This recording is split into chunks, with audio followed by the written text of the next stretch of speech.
अस्सलाम वालेकुम एवरीबॉडी, कैसे हैं आप सभी लोग। मुझे उम्मीद है कि आप लोगों ने इस साल जो पेपर यूएचएस का अटेम्प्ट किया है उसमें आप लोगों को आसानी हुई होगी, बहुत मज़ा आया होगा पेपर को हल करने में, क्योंकि पेपर अच्छा था, मज़ेदार था। हाँ, कुछ चीज़ें थीं बीच में जिनको देखना पड़ेगा यहाँ पेपर में, लेकिन मैं एक बात बता दूं कि बायोलॉजी का पोर्शन मैंने अच्छे से रिव्यू किया है और मुझे बहुत खुशी हुई है देख कर के अल्हम्दुलिल्लाह अल्हम्दुलिल्लाह जो कुछ पढ़ाया, जो कुछ सिखाया, वही सब कुछ पेपर में पूछा हुआ था। हाँ, एक दो सवाल थे, वो मैं आपको बताऊंगा इसी वीडियो के अंदर, वो तो हर साल ही होते हैं, लेकिन अल्हम्दुलिल्लाह अल्हम्दुलिल्लाह मेंटर के बच्चे जानते हैं जो कुछ सिखाया, जो कुछ पढ़ाया है, वही कुछ आपके पेपर में पूछा हुआ था। तो देखते हैं सबसे पहले सिलेबस को, और साथ साथ मैं ये भी बताता रहूंगा कि कहां पर सिखाया। सर आप ये कह रहे हैं कि आपने सिखाया, कहां पर सिखाया, किस जगह पर सिखाया, कहां पर देखा जो इस पेपर में आया था, वो भी देखते हैं साथ साथ। तो चलते हैं सबसे पहले क्वेश्चन की तरफ। The main idea in Darwin's theory of origin of species by natural selection is. तो मेन आइडिया क्या था? ऑप्शन में आपके पास मौजूद है इनहेरिटेंस ऑफ एक्वायर्ड कैरेक्टरिस्टिक्स। ये तो लेमार्किज्म का पॉइंट था ना, लेमार्किज्म का पॉइंट था, ये डार्विन से रिलेटेड नहीं है। Same is the case for use and disuse of organs, ये भी आपके लेमार्किज्म से रिलेटेड है। स्पीशीज नेवर चेंज, ये कोई डार्विन का पॉइंट नहीं था। Evolution occurs through gradual accumulation of adaptation through successive generation, ये तो बुक की लाइन है, पंजाब टेक्स्ट बुक की, ठीक है। तो एग्जैक्टली जो जवाब है यहां पर वो डेल्टा है। अब हमने इसको पढ़ा कैसे अपने एलएमएस के ऊपर। Darwin explained the evolution of giraffes' long neck, extinction of legs in snakes and flightless birds through accumulation of beneficial inherited variations over generations। ये चीज हमने सीखी, पढ़ी अच्छे से, एमसीक्यूज में डिस्कशन की, और वो देखें वही बात आपके पेपर में पूछी हुई। हाई यील्ड पॉइंट्स जो होते हैं ना, वही आपके हर एग्जाम का जो है वो हिस्सा होते हैं। जो बच्चे एमडीके 2026 के लिए वीडियो देख रहे हैं, जिन्होंने एमडीके 2026 में अपीयर होना है, उनको ये बात पता होनी चाहिए कि जो चीजें आप सीखते हैं उस सर्टन टॉपिक में से हाई यील्ड पॉइंट कौन सा होता है। In the context of pre-Darwinian evolutionary frameworks, which mechanism did Lamarck post as the principal contributor to the progressive complexity of organisms over generations? तो यहां पर वही बात जो मैंने आपको बताई है। आगे बढ़ते हैं नेक्स्ट क्वेश्चन की तरफ। Which of the following is a key feature of RNA? RNA का क्या की फीचर होता है?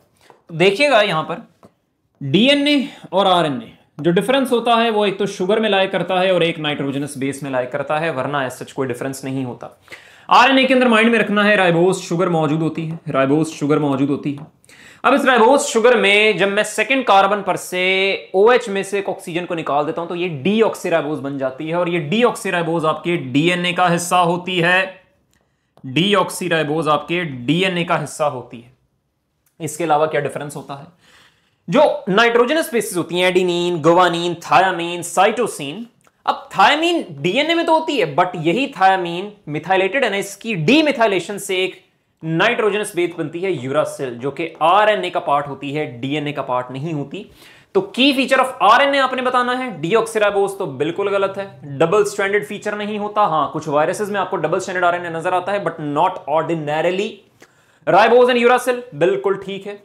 Ribose and thymine, thymine feature नहीं होता, राइबोज होता है, तो इस वजह से ये डेल्टा ऑप्शन बी गलत हो जाएगा। क्या हमने ये पढ़ा अपने एलएमएस के ऊपर या कहीं पर हमने सीखा? The nitrogenous base not found in RNA, ये देखें ये बात पूछी भी, thymine which nitrogenous base pairs with adenine in RNA, uracil. Simple बात है, आपसे वही बातें पूछेंगी, ठीक है। आगे बढ़ते हैं। Which of the following types of RNA make up the largest proportion of total cellular RNA? PTB को देख लें, FTB को देख लें, बार बार ये बात बताई हुई है कि abundant RNA 80% के लगभग जो होता है वो राइबोसोमल RNA होता है। सेंस बनाने वाली बात भी है, प्रोटीन बनाने हैं तो प्रोटीन में आपको पता है राइबोसोमल RNA का बड़ा मेजर प्रोपोर्शन होना है, क्योंकि राइबोसोम ही आपके प्रोटीन सिंथेसिस में रोल प्ले करते हैं। अब अबंडेंसी का ऑर्डर और भी होता है। इसके बाद जो आता है वो ट्रांसफर RNA आता है, और ट्रांसफर आरएनए के बाद आपके पास मैसेंजर आरएनए आता है।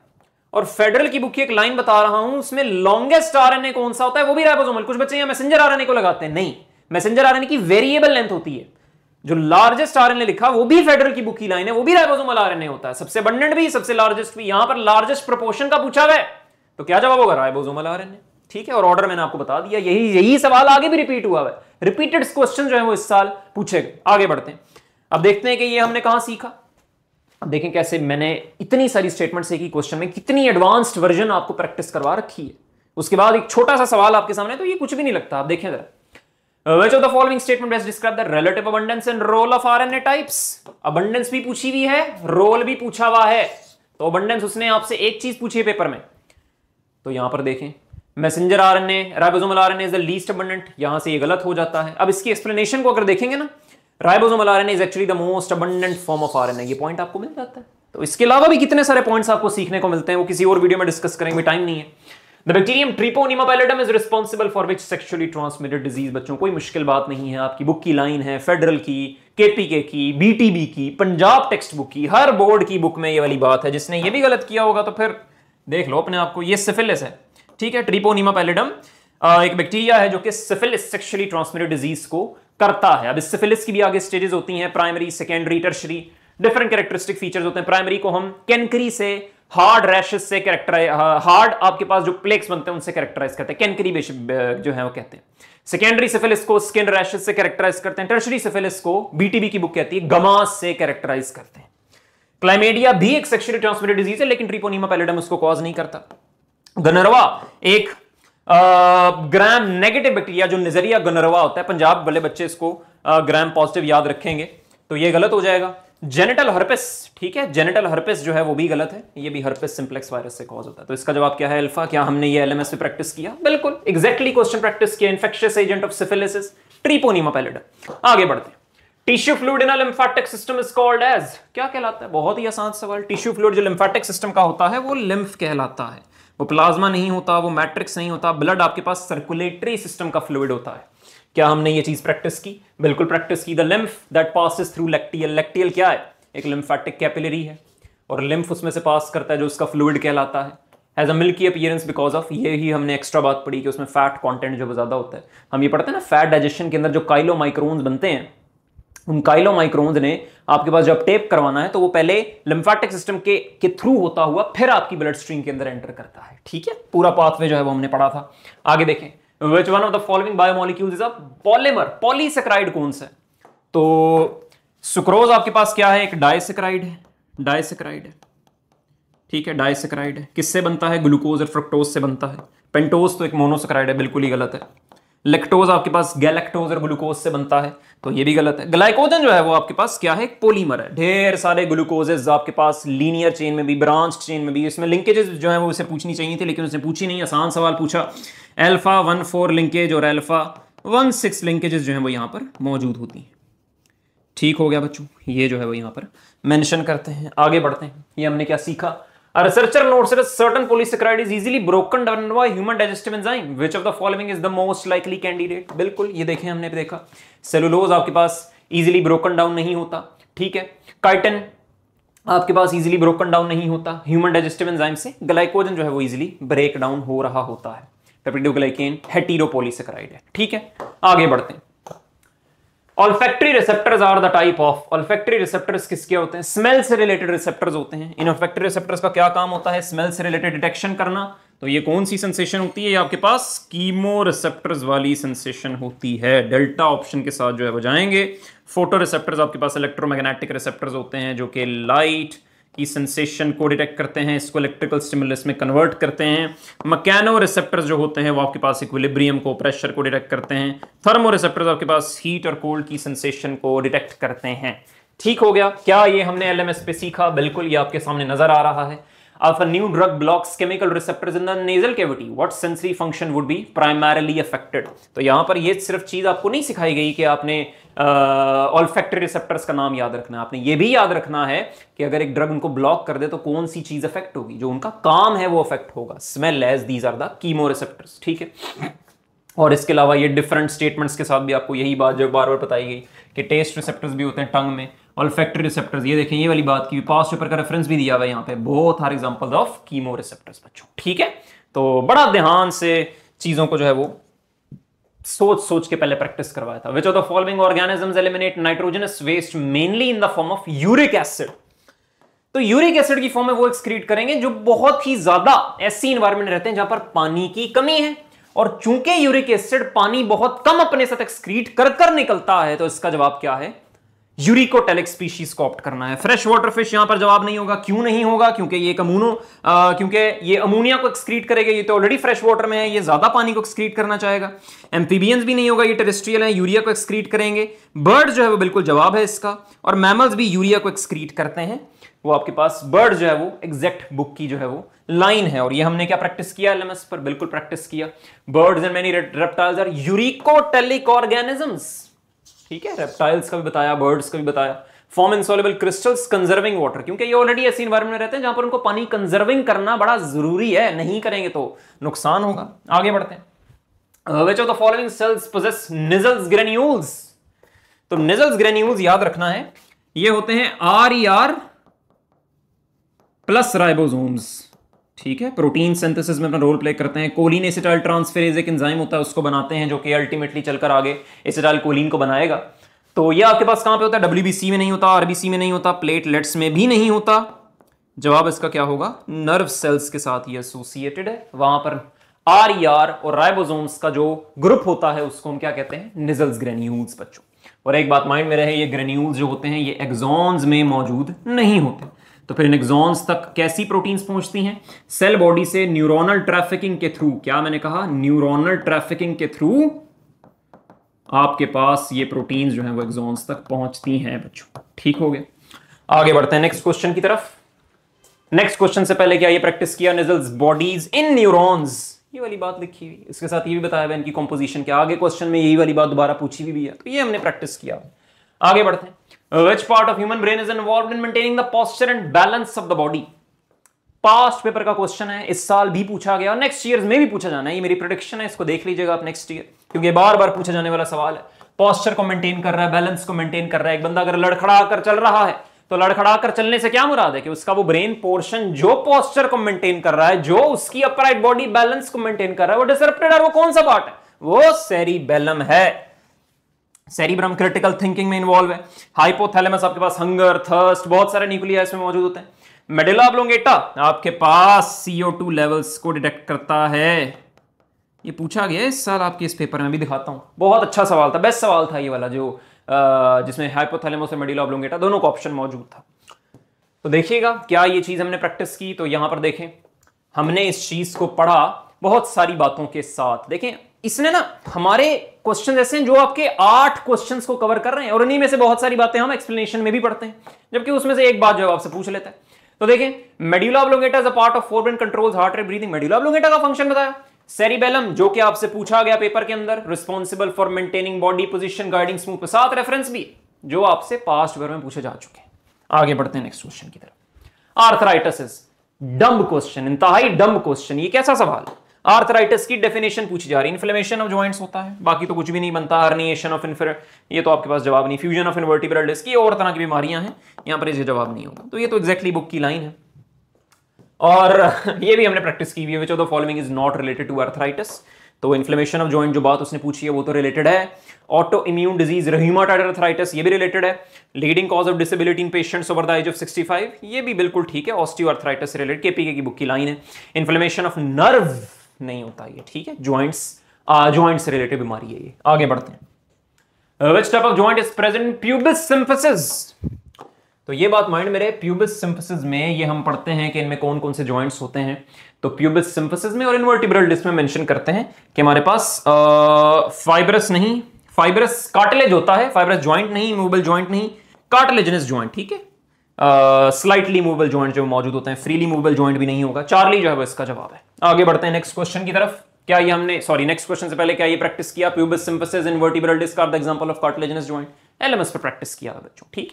हर वो क्वेश्चन मुझे बड़ा खुशी हो रही थी जब मैं देख रहा था। मैंने कहा अल्हम्दुलिल्लाह अल्हम्दुलिल्लाह, वही कुछ प्रैक्टिस करवाया जो आपके एक ऑफिशियल एग्जाम के अंदर जो है वो आया। कभी एक टाइम था जिसमें मैं खुद अपीयर हुआ था, और आज अल्हम्दुलिल्लाह जब मैं देखता हूं कि मैं उस एग्जाम में बहुत सारों को अपीयर होने के काबिल बना रहा होता हूं। और ऐसे नहीं, ये भी देख के कि सारे सवाल जो पढ़ाए हैं वो सब कुछ आना है, तो मतलब हम सिखा सही रहे हैं और आप लोग सीख अच्छा रहे हैं। बड़ी खुशी हुई है देख करके। कई लोगों ने ये फीडबैक दिया कि बहुत सारी ऐसी बातें थी जो डिट्टो हमने पहले प्रैक्टिस की हुई थी और वही पेपर के अंदर आई। तो बड़ी खुशी होती है देखकर। आगे बढ़ो।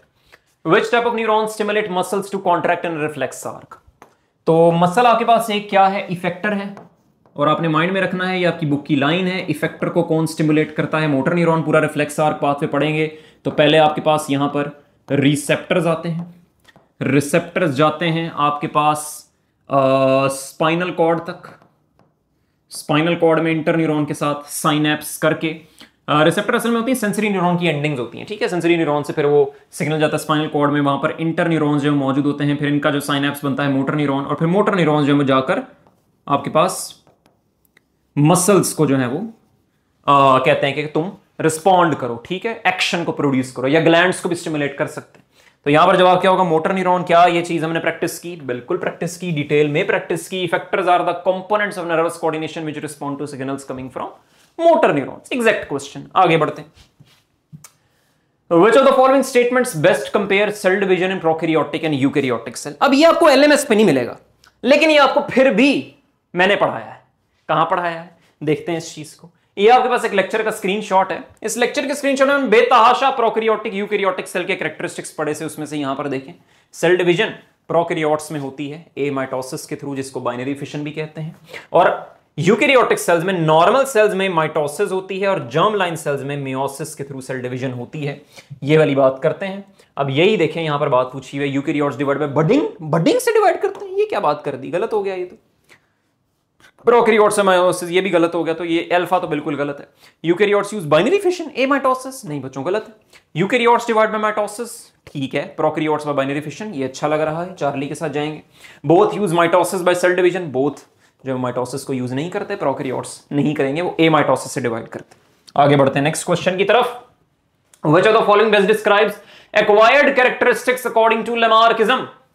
एक्वायर्ड कैरेक्टरिस्टिक्स को अकॉर्डिंग, देखिए लमार्किज्म जब भी पूछा जाए ना, जब भी पूछा जाए दो बातें ज़हन में आ जानी चाहिए।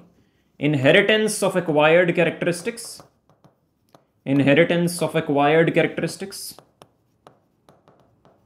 ठीक है, और इसके अलावा पूछा जाएगा use and disuse of organs. जो जैसे जिराफ था, अपनी नेक को ज्यादा यूज किया तो वो ज्यादा डेवलप हो गया, और यही कैरेक्टरिस्टिक उसकी प्रोजेनी में आगे इनहेरिट हो गया। गलत कॉन्सेप्ट था, लेकिन लेमार्क के अकॉर्डिंग ये बात ठीक थी, use and disuse of organ. तो ये दो बातें आपके जहन में आ जानी चाहिए। अक्सर औकात एग्जामिनर आपको इन्हीं को स्पॉट करने का कहता है। एक बात उसने खुद कर दी, traits caused by mutation, mutation से नहीं, from parents, traits developed by use and disuse of organs, बिल्कुल ठीक है।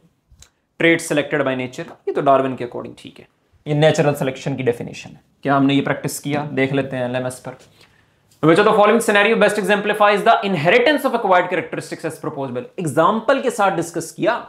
Giraffe stretching their necks to reach higher leaves then passing longer necks to offspring। यहां पर इनहेरिटेंस भी हो रही है और यूज भी हो रहा है ज्यादा से ज्यादा। जो डिसयूज करेगा वो डिस्कार्ड, जो ज्यादा यूज होगा, जैसे ब्लैक स्मिथ अपने बाइसेप को ज्यादा यूज करे तो वो ज्यादा डेवलप होगा, जो यूज किया वो डेवलप, जो नहीं यूज किया डिसयूज हुआ डिस्कार्ड हो जाएगा बच्चों, ठीक है। आगे बढ़ते हैं नेक्स्ट क्वेश्चन की तरफ। According to lock and key model the active site is regarded as, book की लाइन है बच्चों, ये बुक की लाइन।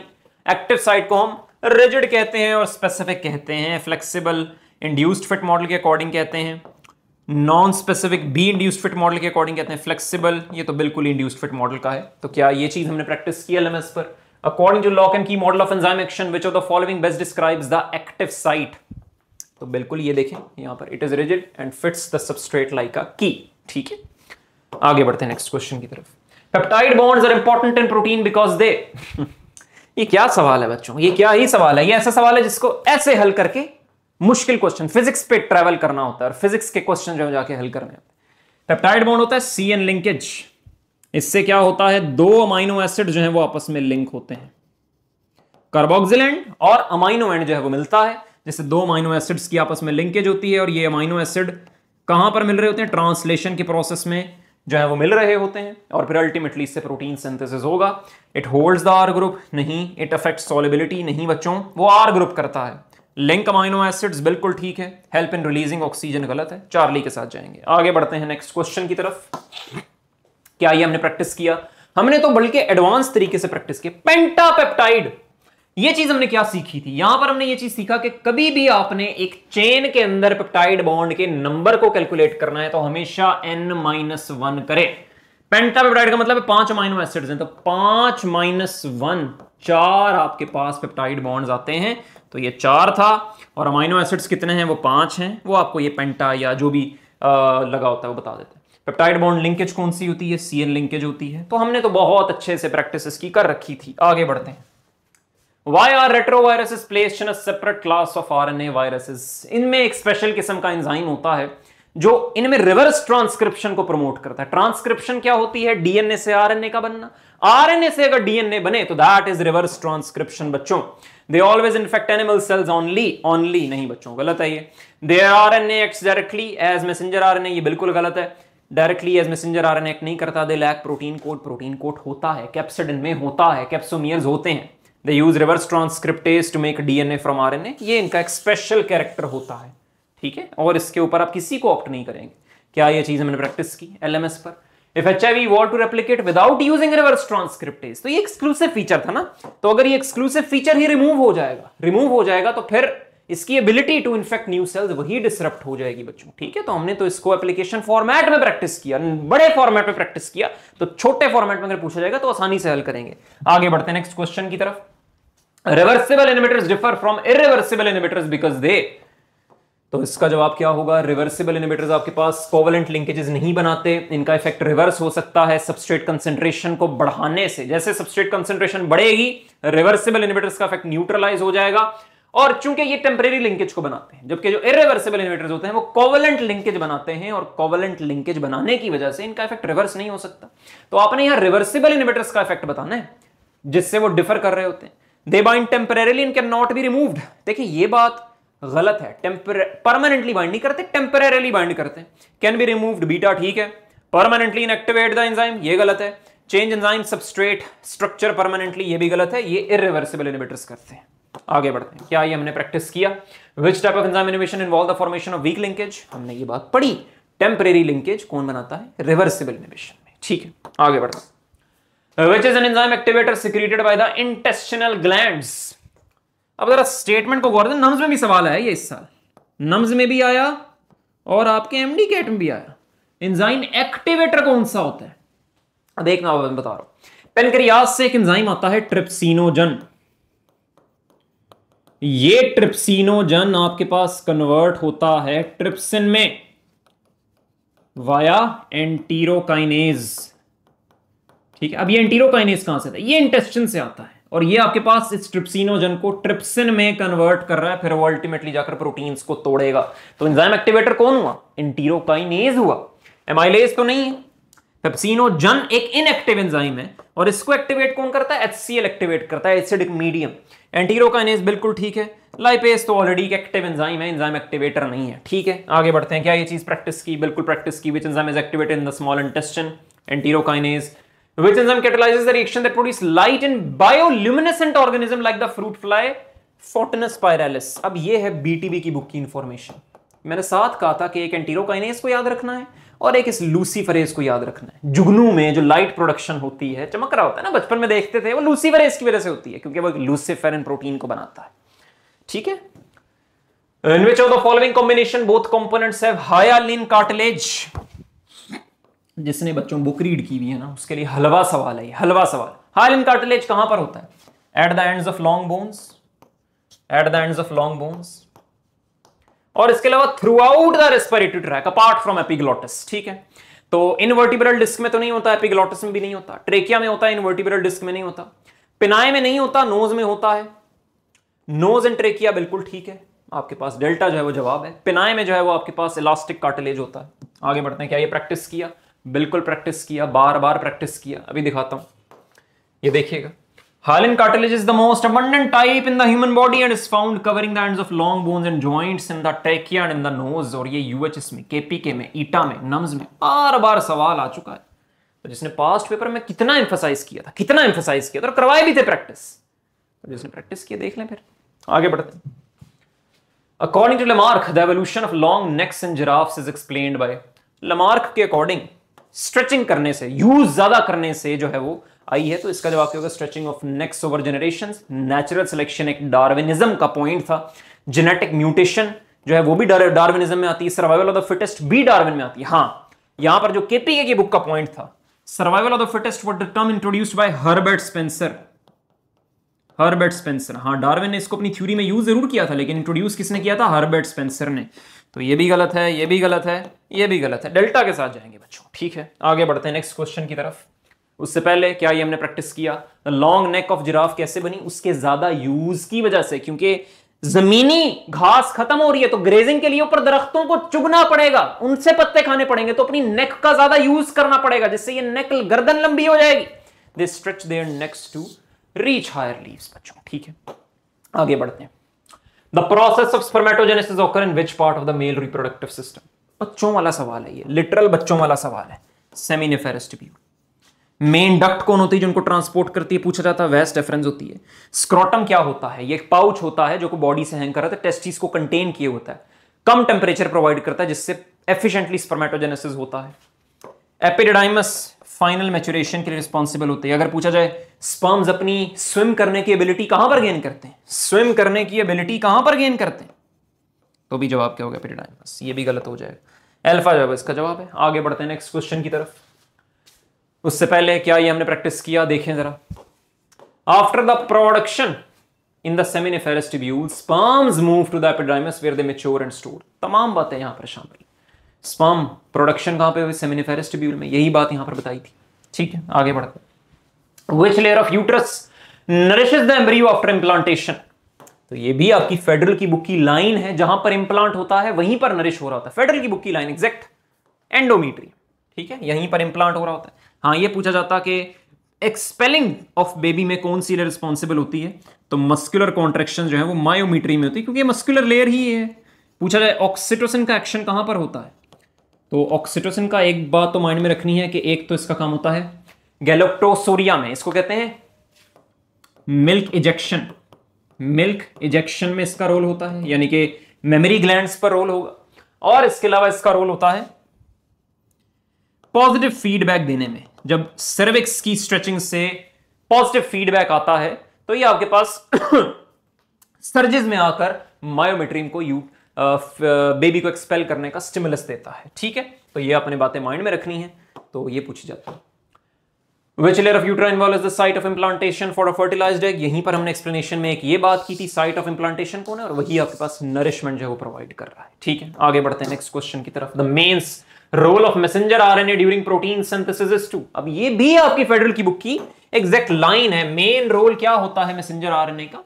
इसमें जेनेटिक इंफॉर्मेशन होती है, और ये जेनेटिक इंफॉर्मेशन इसमें कहां से आती है? ट्रांसक्रिप्शन के थ्रू डीएनए से आती है। डीएनए से ये इंफॉर्मेशन को लेकर आता है और उसी इंफॉर्मेशन को यूज करते प्रोटीन्स को बनवाता है according to the cell's needs.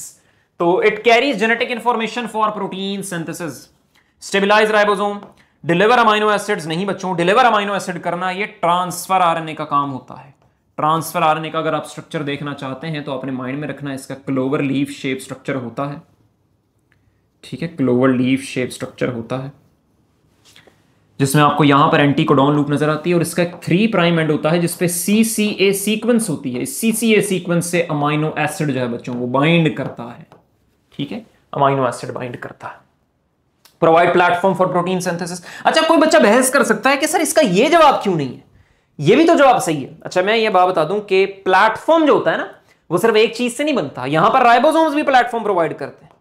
पूरी जो मशीनरी होती है वो ट्रांसलेशन के इनिशिएशन फैक्टर्स, राइबोसोम्स का स्मॉलर लार्जर सब यूनिट का आना, मैसेंजर आरएनए की प्रॉपर शाइन डेलगार्नो सीक्वेंस आती है, वो तमाम मिलकर आपके पास ट्रांसलेशन की मशीनरी को बनाते हैं। अकेला आपके पास मैसेंजर आरएनए प्लेटफॉर्म प्रोवाइड नहीं करता। आगे बढ़ते हैं, और ये बुक की लाइन भी है तो हम उसी को प्रेफर कर रहे होंगे। तो best discover the relative abundance. अब देखें, ये सवाल मैंने पहले भी दिखाया, तो यही सवाल इस्तेमाल हो रहा है यूएचएस के दूसरे क्वेश्चन को बनाने के लिए। कितना इंपॉर्टेंट क्वेश्चन है, मजे का सवाल है। तो best describe the relative abundance and role of RNA types. Ribosomal RNA is the least abundant form. नहीं बच्चों, ऐसा नहीं है। हमें यहां पर नजर आता है कि ये मैसेंजर आरएनए होता है जो कैरी करता है जेनेटिक कोड को फ्रॉम डीएनए टू राइबोसोम्स। ठीक है, एक्सप्लेनेशन में हमने ये वाली बात करी थी। आगे बढ़ते हैं। Glycoproteins are formed as a result of combination of, क्या बच्चों वाला सवाल है। ग्लाइकोप्रोटीन्स ग्लूकोज कार्बोहाइड्रेट्स और प्रोटीन से मिलकर बनती हैं। कार्बोहाइड्रेट प्रोटीन यहां पर मौजूद है। लिपिड्स प्लस प्रोटीन से लिपोप्रोटीन्स बनेंगी जो कि आपकी सेल मेम्ब्रेन्स को बनाती हैं।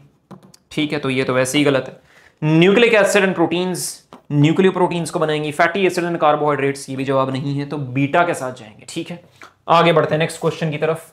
उससे पहले what type of proteins are formed when proteins are covalently attached to carbohydrate, exact question हमने प्रैक्टिस भी किया है। ठीक है, आगे बढ़ते हैं। A student observed a boundary in both plant and animal cell that control entry and exit of substances. एक स्टूडेंट ने ऑब्जर्व किया boundary in both plant and animal cell that control entry and exit of substances. तो entry और exit of substances को कौन regulate करता है? अब ये थोड़ा सा आउट ऑफ सिलेबस है कि प्लाज्मा मेम्ब्रेन इस साल आपके सिलेबस में शामिल नहीं थी, लेकिन हल्का फुल्का फंक्शन ही पूछा हुआ है, तो ये प्लाज्मा मेम्ब्रेन जो है वो आता है। ठीक है, प्लाज्मा मेम्ब्रेन। आगे बढ़ते हैं। क्या ये हमने प्रैक्टिस किया? देख लें। Molecule can not pass through cell membrane. तो पासिंग, ये जो ट्रांसपोर्ट का काम होता है ना, पासिंग करना, ये आपकी सेल मेम्ब्रेन का ही काम होता है। कुछ ना कुछ हमने इसका पार्ट भी जो प्रैक्टिस किया है। पहला एप्लीकेशन वाला question, if a normal person marries with colour blind female what will be the possibility of normal male child. तो बड़े ध्यान से इसको हल करना था। नॉर्मल पर्सन है, नॉर्मल पर्सन है मतलब वो एक्स वाई है, सिंपल है, कुछ भी नहीं है। कलर ब्लाइंड फीमेल है मतलब कलर ब्लाइंड में स्मॉल सी भी आएगा और फिर स्मॉल सी, इसी सिचुएशन में जो है वो फीमेल कलर ब्लाइंड होगी।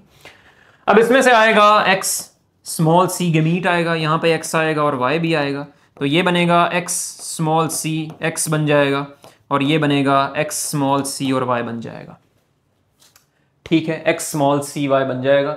What will be the possibility of normal male child? तो ये एक ही चाइल्ड आ रहा है नॉर्मल मेल, वो आपको नजर आ रहा है कि वो तो अफेक्टेड है, तो नॉर्मल मेल चाइल्ड की पॉसिबिलिटी कितनी है? 0%, 0%, क्योंकि मेल चाइल्ड आपको नजर आ रहा है अफेक्टेड है। ठीक है, आगे बढ़ते हैं नेक्स्ट क्वेश्चन। क्या ये प्रैक्टिस किया? बिल्कुल प्रैक्टिस किया। In an X-linked recessive disorder an affected woman married to normal and the percentage of affected daughter 0%। Exact question practice किया, पैट। आगे बढ़ते हैं। Which of the following characters is shared by both skeletal and cardiac muscle? कौन सा character जो है वो share होता है बिटवीन बोथ? अच्छा, टाइप्स ऑफ मसल्स है ना, इसने इतने सवाल किए हैं, इतने सवाल किए हैं। और मजे की बात ये है कि जो हमने टेबल यहां पे लेक्चर में, एक लेक्चर में हमने एक टेबल बनाया था टाइप्स ऑफ मसल्स का, सारा क्वेश्चन बैंक उधर से बना है। स्केलेटल कार्डियक मसल, तो स्ट्राइएशंस इधर भी नजर आती हैं लेकिन इरेगुलर होती हैं, और स्ट्राइएशंस इधर भी नजर आती हैं। तो प्रेजेंस ऑफ स्ट्राइएशन एक कॉमन फीचर है। इनवॉलंटरी कंट्रोल कार्डियक में तो होता, स्केलेटल में नहीं होता। मल्टी न्यूक्लिएटेड फाइबर स्केलेटल में होते हैं, कार्डियक में नहीं होते। इंटरकलेटेड डिस्क कार्डियक में होते, स्केलेटल में नहीं होती। ये भी गलत हो गया, तो अल्फा जो है वो जवाब है।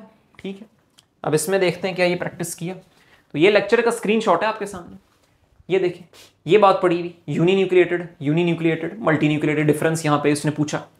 इसके अलावा इनवॉलंटरी ये कॉमन फीचर है दोनों का, बट ये आपके पास इरेगुलर स्ट्राइएशंस को रखता है, इसमें कोई स्ट्राइएशन नहीं, इसमें रेगुलर स्ट्राइएशंस होती हैं। तो स्ट्राइएशंस का फीचर जो वो कार्डियक स्केलेटल में कॉमन है। ठीक है, आगे बढ़ते हैं। Which of the following muscle types are involuntary in action? कौन से इनवॉलंटरी? अभी देखा, अभी दिखाया आपको मैंने। स्केलेटल इनवॉलंटरी नहीं होता, स्केलेटल नहीं है। कार्डियक स्मूथ दोनों होते हैं। स्मूथ मसल ओनली, ये गलत कर देता है इसको। ठीक है, तो चार्ली सही है। आगे बढ़ते हैं। Which type of muscle is involuntary like striation? ये देखें हमने प्रैक्टिस किया एलएमएस पर भी। इरेगुलर स्ट्राइएशन, इरेगुलर से पढ़ते ही कार्डियक मसल जवाब है इसका। ठीक है, तो गर्ज ये कि हर चीज प्रैक्टिस की, अल्हम्दुलिल्लाह अल्हम्दुलिल्लाह। In which of the following combination both components have non-striated muscle fiber? तो non-striated muscle fiber तो हमने अब सीख ही लिया है कि वो स्मूथ मसल्स होते हैं। स्मूथ मसल्स में कोई स्ट्राइएशन नहीं होती। ठीक है, अब स्मूथ मसल्स होते कहां पर हैं? यूट्रस के मसल स्मूथ मसल्स होते हैं। इसके अलावा यूरिटर के मसल स्मूथ मसल्स होते हैं। यूरिनरी ब्लैडर के मसल स्मूथ मसल्स होते हैं। ब्लड वेजल के मसल स्मूथ मसल्स होते हैं। बहुत जगहों पर ये पाए जाते हैं। बाइसेप्स आपके पास स्केलेटल मसल है, गलत हो जाएगा। इंटेस्टाइन में भी स्मूथ मसल होते हैं, ब्लड वेसल में भी होते हैं, बिल्कुल ठीक है। हार्ट में कार्डियक होते हैं, गलत हो जाएगा। हार्ट में कार्डियक होते हैं, गलत हो जाएगा। स्टमक में होते हैं स्मूथ मसल्स, तो इसका जवाब क्या है बच्चों? बीटा। क्या ये हमने प्रैक्टिस किया? बिल्कुल प्रैक्टिस किया। Smooth muscle is primarily found in the walls of bones, तो एक कनेक्टिव टिश्यू है। हार्ट में कार्डियक है, स्केलेटल मसल है। Internal organ and blood vessel, exactly question practice भी किया हुआ है बैंक में। आगे बढ़ता। किडनी इज परफॉर्म दे रहा हूं, देखिए ये किसी को स्टूडेंट ने मार्क भी किया है, उसने स्क्रीनशॉट ही देखिए यहां पर, उसके बैंक में जाकर स्क्रीनशॉट लेकर आपको दिखा रहा हूं मैं। ठीक है, आगे बढ़ते हैं। Kidney is perform their osmoregulatory role under the effect of anti diuretic hormone. Which type of urine is produced? अब ये पीएमडीसी ने इसका जो नया टॉपिक ऐड किया था होम्योस्टेसिस का, उसमें हमने लेक्चर के अंदर भी और हर जगह डिटेल में एडीएच का रोल पढ़ा। करता क्या है ये मैं आपको बता देता हूं। हमारे पास यहां पर क्या है, एक प्यारा सा हमारा नेफ्रॉन है,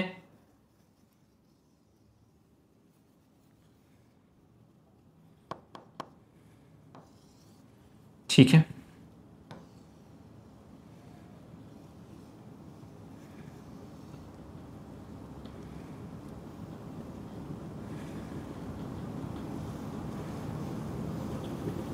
नेफ्रॉन यहां पर मौजूद है, यहां पर अल्ट्रा फिल्ट्रेशन होती है, पीसीटी में आपके पास ट्यूबुलर रीअब्जॉर्प्शन होती है, ये आपके पास descending limb of loop of Henle है जो इम्परमिएबल होता है सॉल्यूट्स के लिए, काउंटर करंट मल्टीप्लायर इसी लूप ऑफ एनले के अराउंड होता है, फिर असेंडिंग लिम्ब आता है और डीसीटी में जाकर आपने माइंड में रखना है, डीसीटी में जाकर आपके पास जो है वो एडीएच का रोल आता है और कलेक्टिंग डक्ट में भी आपके पास रोल आता है। ये करता क्या है, ये V2 रिसेप्टर्स के थ्रू आपके पास वाटर की रीअब्जॉर्प्शन करवाता है, वाटर की रीअब्जॉर्प्शन। अब देखें यूरिन यहां से जा रहा है, अगर उससे मैंने वाटर को निकाल लिया तो एक तो उसका वॉल्यूम डिक्रीज आएगा और इसके अलावा वो हाइपरटोनिक होगा। हाइपरटोनिक मतलब सलूट बढ़ जाएगा, पानी खत्म हो गया, ठीक है। तो ये क्या होगा, hypertonic urine, hypertonic urine plus decreased volume, detail में बात की हुई है। तो हाइपोटोनिक यूरिन गलत है, ये hypotonic. Hypertonic urine with decreased volume बिल्कुल ठीक है। डिक्रीज्ड वॉल्यूम, वाटर कम हो रहा है यूरिन में से, निकल रहा है। इंक्रीज्ड वॉल्यूम गलत है, तो चार्लीज है वो जवाब है। आगे बढ़ते हैं।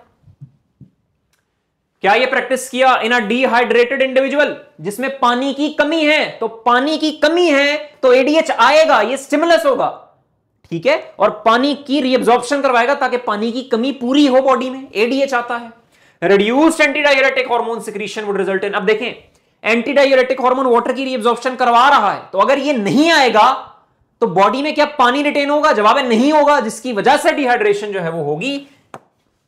और यूरिन कैसा प्रोड्यूस होगा, पानी तो रीअब्सॉर्ब नहीं हो रहा तो सारा पानी यूरिन में जाएगा, यूरिन कैसा हो जाएगा, हाइपोटोनिक हो जाएगा। तो उलट बात हमने प्रैक्टिस की हुई है, उसकी उलट बात आपसे पेपर में पूछी, ठीक है, उसकी एडवांस्ड वर्जन। आगे बढ़ते हैं। विच part of brain control transition between sleeping and wakefulness. ऐसे सवाल ना देख के दिल खुश होता है कि उन्होंने आप पे बड़ा एहसान किया ऐसे सवाल देखकर। ये पॉन्स है, ठीक है, ड्राउजीनेस की कंडीशन पॉन्स करता है। मेडुला ऑब्लोंगेटा, सेरिबेलम, सेरिब्रम गलत है, बुक की लाइन है, देख लेते हैं क्या ये हमने प्रैक्टिस किया। सेरिबेलम की बात की, देख लें, सेरिबेलम का फंक्शन हमने यहां पर देख लिया, बैलेंस इक्विलिब्रियम में होता है। मेडुला ऑब्लोंगेटा का रोल देखा। Pons is involve in activities like sleeping, wakefulness, dreaming, ठीक है, सारी बात हमने यहां पे की। केपीके में आ भी चुका है ये सवाल पहले। आगे बढ़ता। Which part of brain contains central chemoreceptors that monitor CO2 levels in the blood? कुछ बच्चों ने यहां पर हाइपोथैलेमस लगाया है, कुछ बच्चों ने यहां मेडुला ऑब्लोंगेटा लगाया। पॉन्स मिड ब्रेन तो यहां गलत है, ठीक है, क्योंकि कीमो रिसेप्टर से ये डिटेक्ट होना है। अब यहां पर एक थोड़ा सा मसला है बच्चों, हुआ ये है कि यूएचएस ने ये सवाल दिया है बीटीबी की बुक से। एग्जैक्टली उसने ये नहीं पूछा अमाइनो एसिड का लेवल, O2 का लेवल, CO2 का लेवल, जैसे पंजाब वाली बुक में लिखा हुआ है CO2 का लेवल, O2 का लेवल, अमाइनो एसिड का लेवल, वो तो उसने बस एग्जांपल लिख दी है। ये मैं कीमो रिसेप्टर जहां पे लिखा है ना पंजाब वाली बुक में, उसमें एग्जांपल दी है रिसेप्टर्स एंड हाइपोथैलेमस। बच्चा समझेगा कि रिसेप्टर्स एंड हाइपोथैलेमस है तो उसका जवाब है हाइपोथैलेमस। लेकिन बीटीबी की बुक की एग्जैक्ट लाइन है, तभी कहा था नेशनल बैंक बन रहा है इस साल।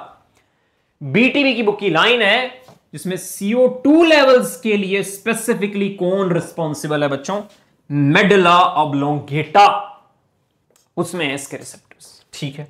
इसके अलावा कैरोटिड बॉडी का बताया हुआ है कि कैरोटिड बॉडी के लिए जो रिसेप्टर्स मौजूद हैं, कैरोटिड बॉडी के अंदर किसके रिसेप्टर्स मौजूद हैं, O2 लेवल के डिटेक्शन के रिसेप्टर्स जो हैं वो मौजूद हैं। तो यहां पर जवाब क्या होगा बच्चों, मेडुला ऑब्लोंगेटा। अब देखिएगा oxygen level is detected by carotid body, हमने ये प्रैक्टिस किया, हमने एक्सप्लेनेशन में ये बात आपको बताई कि मेडुला का लेवल, मेडुला डिटेक्ट करता है CO2 लेवल को, हाइपोथैलेमस का कोई रोल नहीं होता इसमें। Pons is responsible for rate and breathing patterns और कैरोटिड बॉडी ऑक्सीजन के लेवल्स को डिटेक्ट करता है। तो ये बात सिखाई आपको, बताई। Which component of reflex arc connects the sensory neuron to the motor neuron within the spinal cord? तो सेंसरी न्यूरॉन को मोटर न्यूरॉन से कौन कनेक्ट करता है, एसोसिएटिव न्यूरॉन, ठीक है, रिफ्लेक्स आर का कंपोनेंट है, ठीक है। अब देखते हैं क्या ये हमने प्रैक्टिस किया। 17-year-old boy had a road accident resulting in damage to interneurons. Interneurons को डैमेज हुआ तो इससे क्या होगा, क्या डायरेक्ट इफेक्ट क्या होगा। हमने डिफरेंट तरीके से ये वाली बात पूछी। Ability to detect sensory stimuli ये तो तब होता है ना जब रिसेप्टर्स डैमेज हो जाते हैं, तो ये तो गलत है। Transmission of motor commands to muscle ये तब होता है जब मोटर न्यूरॉन डैमेज होता है। यहां पर डैमेज है इंटरन्यूरॉन को, जो लिंक एस्टैब्लिश करता है सेंसरी और मोटर इंफॉर्मेशन के दरमियान। Formation of myelin sheath around axon, ये नहीं है इसका जवाब, वो तो शवान सेल्स का काम होता है, वो डिसरप्ट होते तो ये काम होता। तो आगे बढ़ते हैं। The 9331 ratio of law of independent assortment can be affected by, ये देखिए ये इस साल नम्स में भी था और ये इस साल आपको इस यूएचएस के पेपर में भी नजर आया, यूएचएस के पेपर में भी नजर आया। तो 9331 ratio of law of independent assortment can be affected by, जब आपको जीन लिंकेज नजर आती है, जीन लिंकेज होगी तो law of independent assortment disrupt हो जाएगी। लॉ ऑफ इंडिपेंडेंट असॉर्टमेंट की कंडीशन होती है कि ये सिर्फ तभी ओबे होता है जब लिंकेज नहीं एग्जिस्ट करती। ठीक है, देखिएगा सवाल कि हमने प्रैक्टिस किया है, the following conditions must be true for the law of independent assortment to apply, genes must be on different chromosomes, ताकि उनमें लिंकेज का कोई सवाल ना पैदा हो, या अगर वो सेम क्रोमोसोम पर हैं तो उनमें इतना ज्यादा डिस्टेंस हो कि उनमें लिंकेज का कोई सवाल ही पैदा नहीं होता। ठीक है, आगे बढ़ते हैं। Best description for the process of crossing over during meiosis, तो इसकी डेफिनेशन यहां पर इन्होंने पूछी भी है। ये एक्सचेंज होता है of genetic segments of chromosome between non sister chromatids. इस बात का क्या मतलब है, अगर मैं यहां पर एक क्रोमोसोम को बना रहा हूं और यहां पर एक क्रोमोसोम को बना रहा हूं, तो माइंड में रखिएगा ये जो दो इसके सेगमेंट्स हैं, अब इसको दोबारा बनाना पड़ेगा।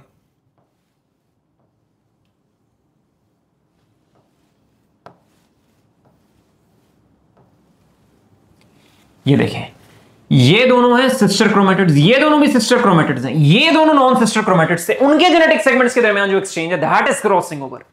तो exchange of genes between non sister chromatids. ठीक है, बीटा जो है वो इसका जवाब था, बाकी ऑप्शंस गलत थे इधर।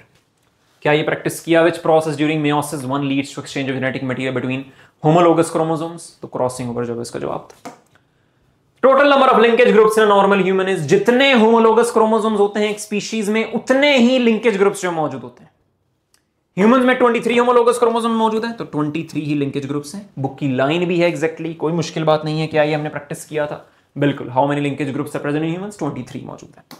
आगे बढ़ते हैं। Nissl granules is a specialized structure neuron formed by modification of, तो ये तो रिपीट हो गया ना, ये होता है राइबोसोम्स और एफईआर, मैंने पीछे भी दिखाया आपको पहले। अब देखें, ये प्रैक्टिस किया था, बिल्कुल प्रैक्टिस किया था। Nasal body neuron primarily composed of rough endoplasmic reticulum with ribosome, तो ये तो रिपीट हो गया सवाल इसी पेपर के अंदर, मुफ्त का number. What is the function of centromere, अभी जो क्रोमोसोम बनाया था उसमें ये बात देखी है कि ये जो सेंट्रोमियर होता है ये सिस्टर क्रोमेटिड्स को आपस में जोड़ता है, ठीक है, जोड़ कर रखता है। To protect the ends of chromosomes, ये बात माइंड में रखनी है कि यहां पर होता है जंक डीएनए, प्रोटेक्ट करना एंड्स ऑफ क्रोमोसोम को, वो इस टीलोमियर जंक डीएनए का काम होता है, इसका नहीं होता। To hold sister chromatids together, ये वाली बात ठीक थी। टू कैरी जेनेटिक इन्फॉर्मेशन, ये तो पूरे क्रोमोसोम का काम होता है, न्यूक्लियर प्रोटीन का काम होता है। टू इनिशिएट डीएनए रेप्लिकेशन, ये बात भी नहीं, ये आपके पास डीएनए इनिशिएट करना, डीएनए रेप्लिकेशन को, ये काम होता है आपके पास एक मशीनरी का, जिसमें हेलिकेज आता है, जिसमें डीएनए पॉलीमरेज आता है, लाइगेज आता है, सेपरेट करने वाला डीएनए ए प्रोटीन आती है, सिंगल चेन डिवाइडिंग प्रोटीन आती है, तो इनिशिएट तो और मशीनरी करती है। ठीक है, क्या ये बात हमने प्रैक्टिस की, बिल्कुल। What is the primary function of centromere in a chromosome, हमने तो बल्कि दो बातें प्रैक्टिस की, to hold the sister chromatids together and facilitate chromosome movement during cell division, तो चार्ली जो है वो इसका जवाब है। आगे बढ़ते हैं। All are the functions of lysosomes except, अब ये है आउट ऑफ सिलेबस क्वेश्चन, मैं लिख रहा हूं यहां पर out of syllabus question. Lysosome आपको पीएमडीसी ने इस साल पढ़ने को नहीं कहा था, बेशक सिलेबस खोलकर देख लें, जहां से भी देख लें, लाइसोसोम का काम जो है वो सिलेबस में शामिल है। लेकिन ये हल आपने कैसे करना था, आपने एससीआर को तो पढ़ा है ना, वो तो सिलेबस का हिस्सा था, उसमें हमने ये बात पढ़ी थी कि लिपिड का सिंथेसिस ये करवाता है, तो ये इसका काम नहीं है, लाइसोसोम का ये काम नहीं है। Autophagy, removal of waste, intracellular digestion, ये तो लाइसोसोम्स के काम है। ठीक है, आगे बढ़ते हैं। Which type of endoplasmic reticulum is involved in lipid metabolism? Smooth endoplasmic reticulum, ये हमने प्रैक्टिस भी किया एलएमएस पर। आगे बढ़ते हैं। The first consequence of lymphatic blockage in tissues is, बच्चों जब भी lymph capillaries ने ब्लॉक होना है तो वो जो एक्सेस फ्लूइड रिटर्न हो रहा होता है ना वापस से ब्लड स्ट्रीम के अंदर, वो नहीं होगा क्योंकि लिम्फेटिक ब्लॉकेज आ गया है, यही काम है लिम्फेटिक सिस्टम का।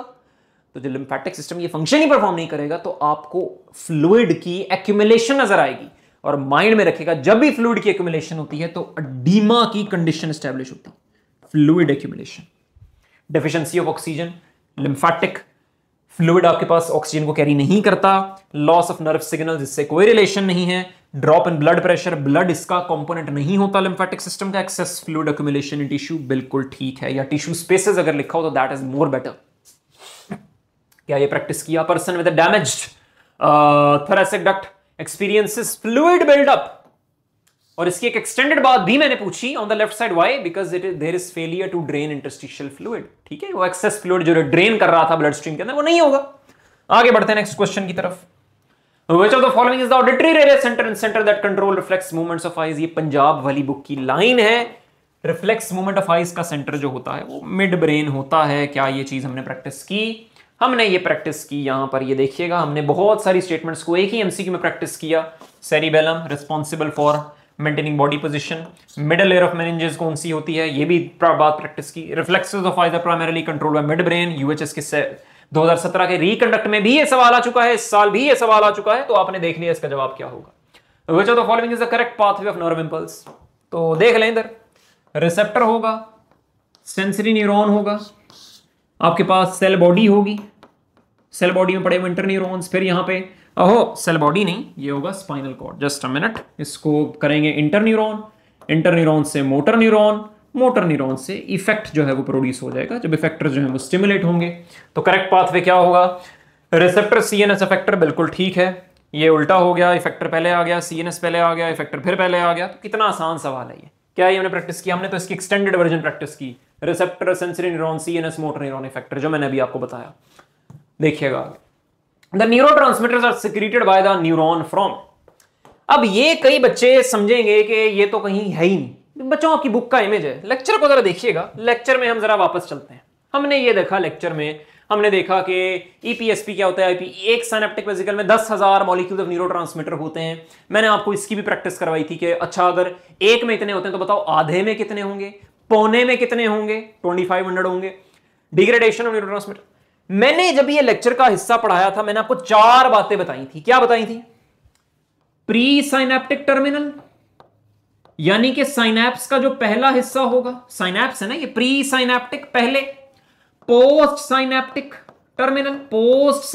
Terminal, pre ganglionic terminal, pre ganglionic fibre, और इसके अलावा पोस्ट गैंग्लियोनिक फाइबर। ये 4 चीजें क्या हैं और किसको रिप्रेजेंट कर रही हैं, ये आपने बेसिकली याद करना था।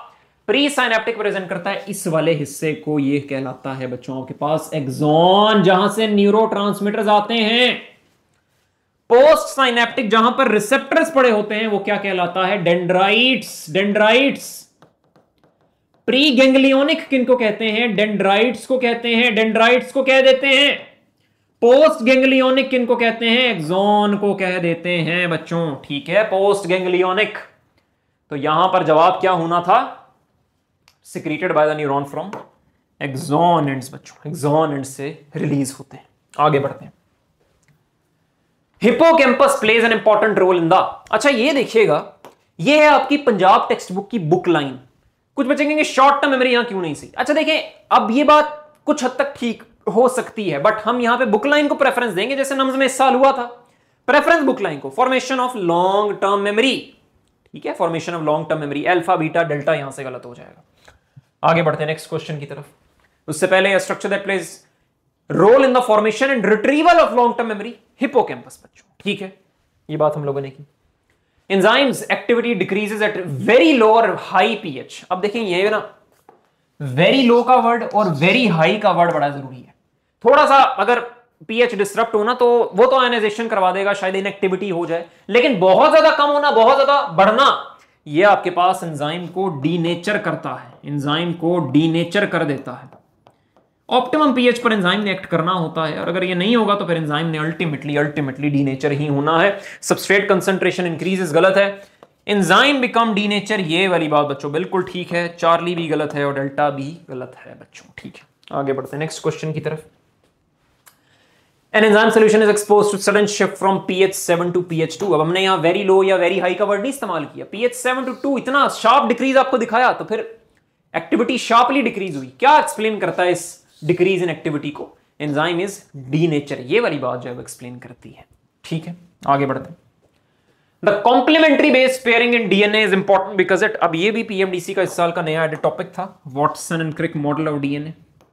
अच्छा, बड़ी हैरानी हुई है देखकर के बायोटेक्नोलॉजी से कोई सवाल नहीं किया। बायोटेक्नोलॉजी सच सिलेबस में ऐड तो किया but there was no question from biotechnology. ये बड़ी हैरत की बात थी।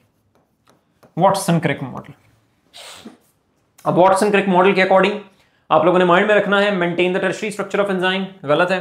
कॉम्प्लीमेंट्री बेस पेयरिंग का मतलब ये होता है कि एडेनिन थायमीन के साथ मिलता है, साइटोसिन गुवानिन के साथ मिलता है।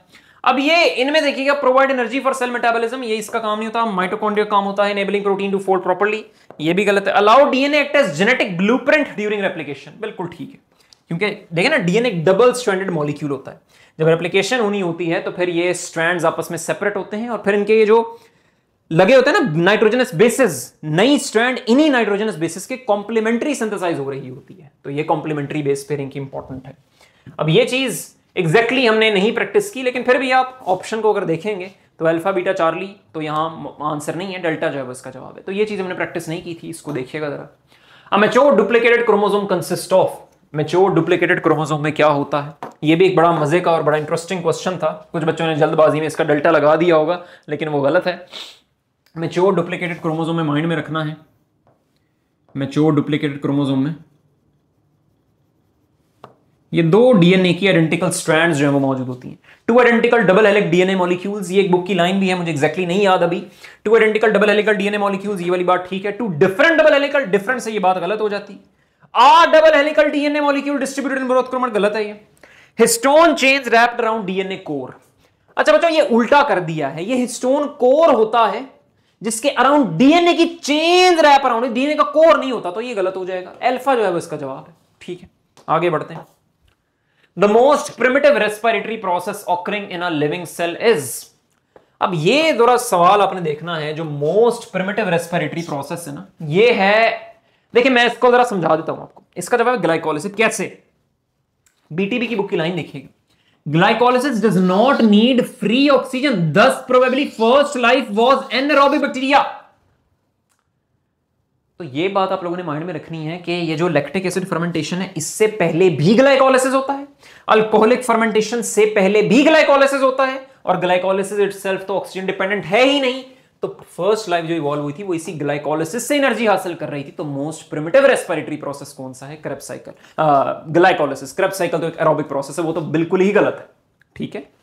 आगे बढ़ते हैं, जस्ट अ मिनट, इसको क्या हो गया, तो receive retain and nourish a fertilised ovum is the main function of uterus का काम होता है, पहले भी आ चुका है। एंडोमेट्रियम हमने पीछे देखा है सवाल, ये रिपीट हुआ है सवाल, मुफ्त का नंबर देख लें। The process of spermatogenesis formation takes place in which part of male reproductive system, ये थोड़ा सा गलत रेफरेंस लगा दिया, ये क्या किया इन्होंने, द प्रोसेस ऑफ, ये क्या किया है, तो बेसिकली ये मैं रेफरेंस दोबारा बता देता हूं कौन सा होता है।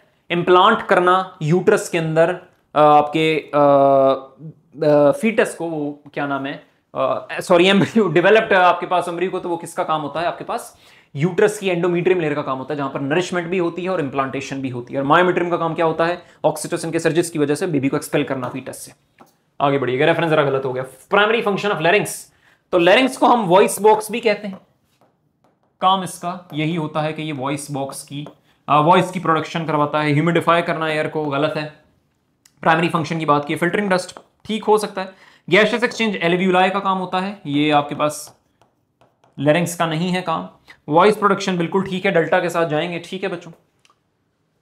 आगे बढ़ते हैं, which structure is known as the voice box, हमने प्रैक्टिस किया एलएमएस पर, लैरिंक्स कहलाता है। आगे बढ़िएगा, during menstrual cycle luteinising hormone is secreted due to, तो ये आपके पास पीटीबी की बुक की लाइन है, decrease in FSH and increase of oestrogen, this is the पूरा stimulus for the release of LH, तो यहां पर जवाब क्या होगा, डिक्रीज इन एफएसएच बच्चों, ठीक है। Decrease in FSH, increase in FSH, environmental effect, decrease in oestrogen, ये वाली बातें गलत हो जाएंगी, इनको हम ऑप्ट नहीं करेंगे। डिक्रीज इन एफएसएच हमारा प्राइमरी जवाब है।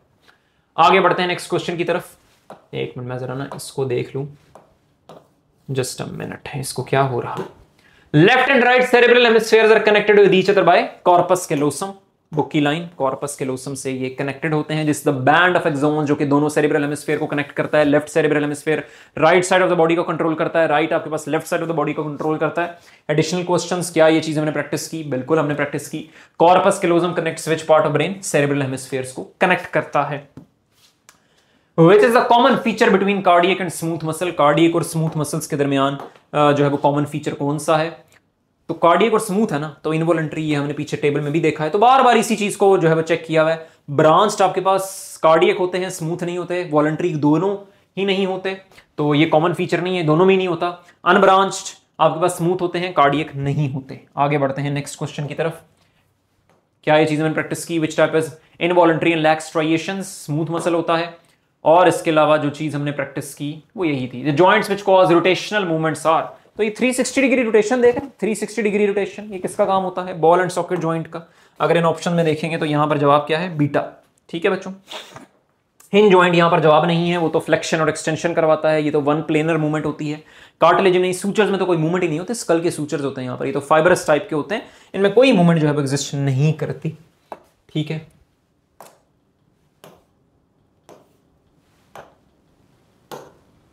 ठीक है बच्चों, आगे बढ़ते हैं। ये क्यों अटक क्यों रहा है इतना? A house painter has been experiencing sore shoulders after spending hours painting high walls above his head. The joints involved allows his arm to swing in almost every direction, including full rotation. किसका काम है? Ball and socket joint का बच्चों। ठीक है, ये चीज हमने अच्छे तरीके से प्रैक्टिस की है एलएमएस पर। आगे बढ़ते हैं। Self fertilisation in plants through successive generations can lead to the development of. तो माइंड में रखना है, सेल्फ फर्टिलाइजेशन से हमेशा पेरेंटल टाइप्स जो ऑफ स्प्रिंग्स होते हैं वो प्रोड्यूस होते हैं, और उन पेरेंटल टाइप्स को हम कहते हैं ट्रू ब्रीडिंग प्लांट्स, जो कि ब्रीड करने पर अपने ही जैसे इंडिविजुअल्स को बनाएंगे। ठीक है, चार्ली जो है इसका जवाब है। हाइब्रिड ब्रीड जो प्लांट्स नहीं है वो तो तब प्रोड्यूस होंगी जब आप अपना क्रॉस फर्टिलाइजेशन की तरफ जाओगे। सेल्फ फर्टिलाइजेशन से अपने जैसे अब ये आर है, जब मैं इसको क्रॉस करूंगा। अच्छा बच्चों, इसको मैं ना एक दफा पहले बंद कर लेता हूं, जस्ट अ मिनट।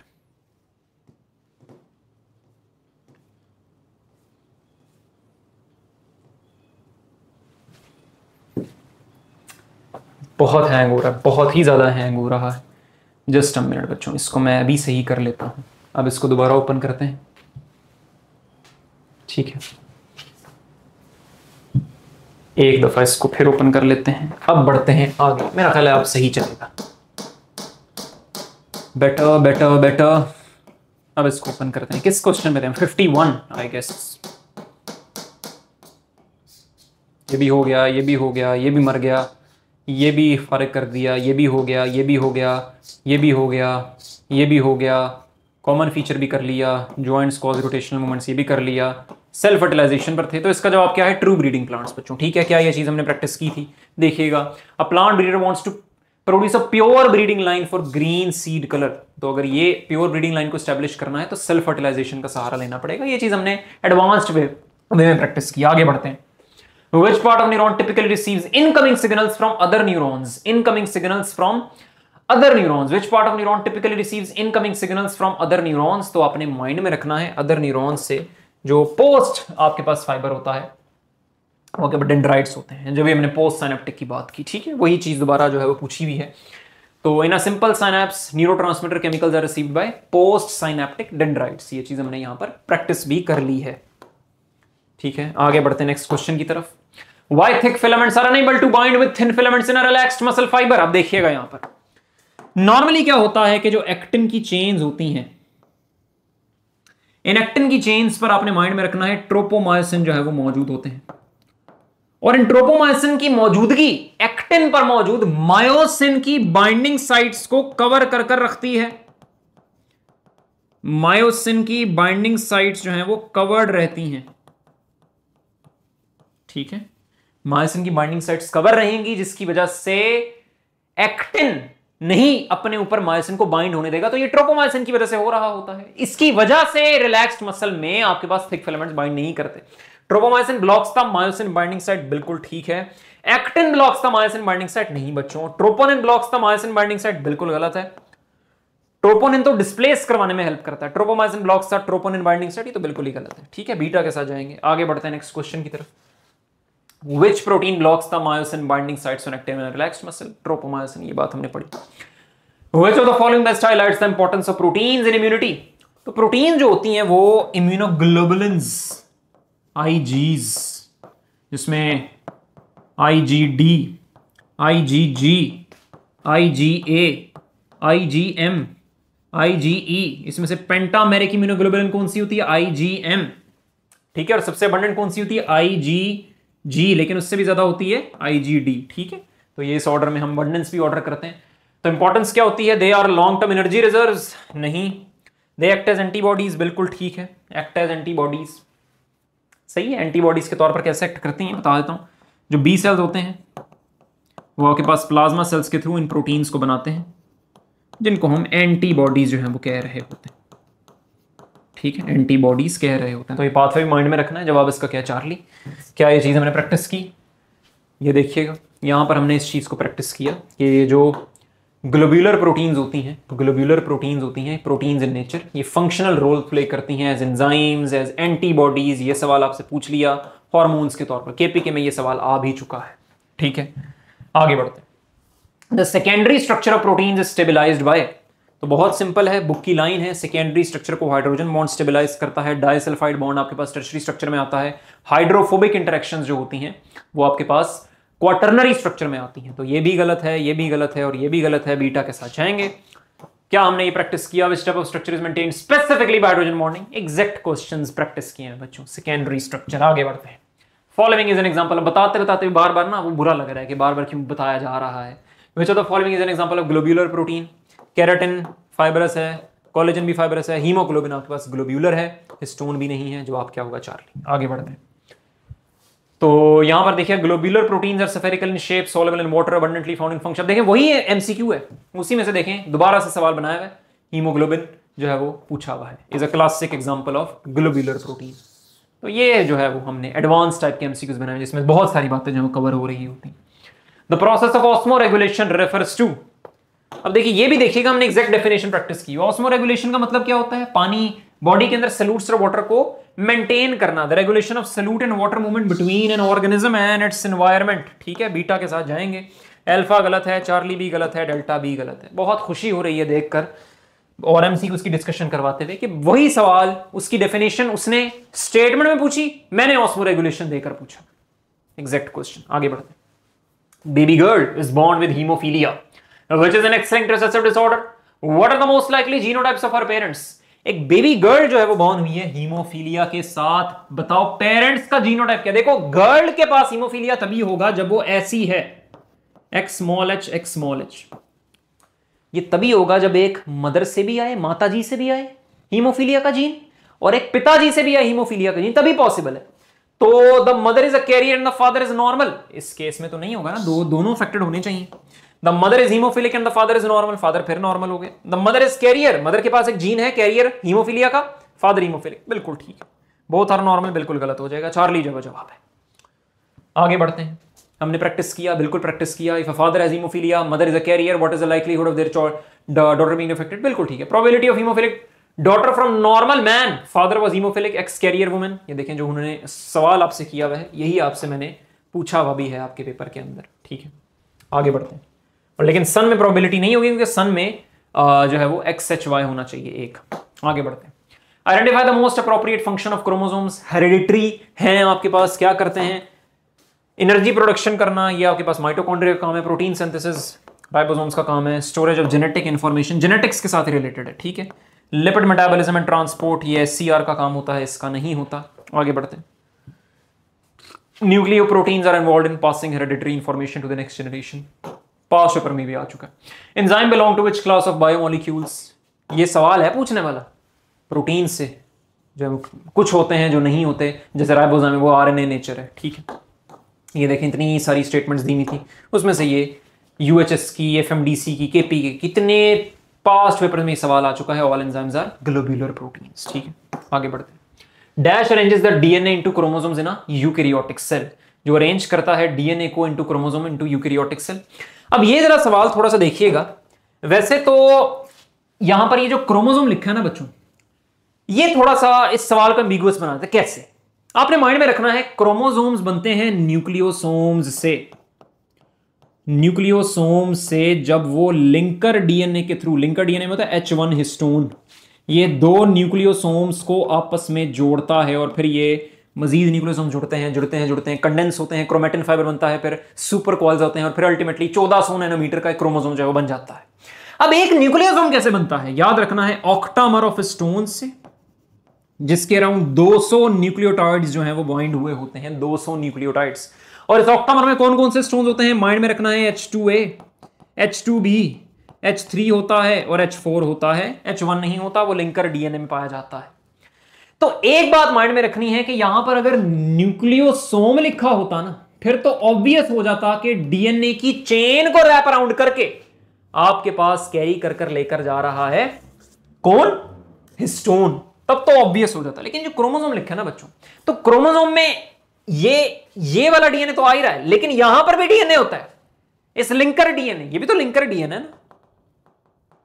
तो पैकेज करने में लिंकर डीएनए और पूरा अगर क्रोमोसोम की बात करेंगे ना, तो क्रोमोसोम में याद रखना छोटा से छोटा यूनिट न्यूक्लियोसोम होता है, तो फिर उसमें न्यूक्लियोसोम भी बनता है। लेकिन जहां तक मेरा ख्याल है यूएचएस इसमें हिस्टोन को ही जो है वो ऑप्ट करेगा। ये एक ऐसा सवाल था जो थोड़ा सा एम्बिगुअस था, पहला सवाल पेपर का जो मुझे बायोलॉजी पोर्शन में लगा, पहला सवाल सिर्फ ये एक ही था अभी तक पूरे पेपर में। आगे बढ़ते हैं। अब ये चीज हमने कहां प्रैक्टिस की, हमने पूरा का पूरा क्रोमोसोम का स्ट्रक्चर देखा, इसको पढ़ सकते हैं। हमने टर्मिनल एंड्स को भी देखा जिनको हम जंक डीएनए बोलते हैं, ठीक है। Chromosome is chemically composed of DNA proteins, primarily histones होती हैं। हिस्टोन्स आपके पास पॉजिटिवली चार्ज होती हैं। पॉजिटिवली चार्ज होने की वजह यहां पर बेसिक अमाइनो एसिड्स का, अर्जिनिन, लाइसिन का, जो डीएनए के फॉस्फेट नेगेटिवली चार्ज डीएनए को अपने अराउंड रैप करते हैं।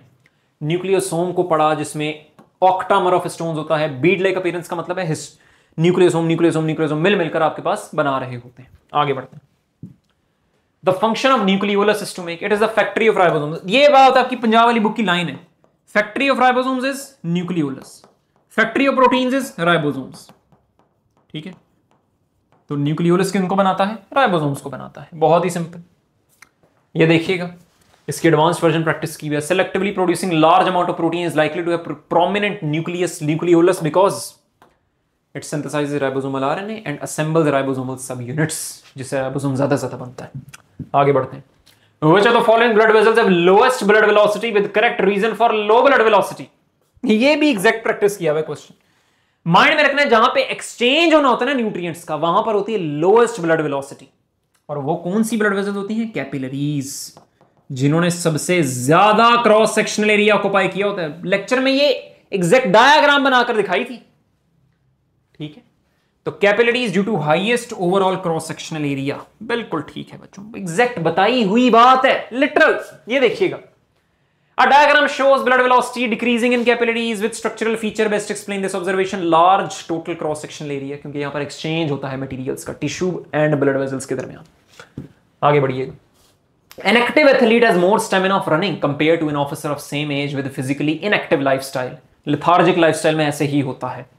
Which of the following organelles have greatly increased in the muscle cells of athlete? कौन इंक्रीज हो चुका है, माइटोकॉन्ड्रिया इंक्रीज हो चुका है, वही इसको ज्यादा एनर्जी दे रहा है ना। Basically mitochondria is the power house of the cell.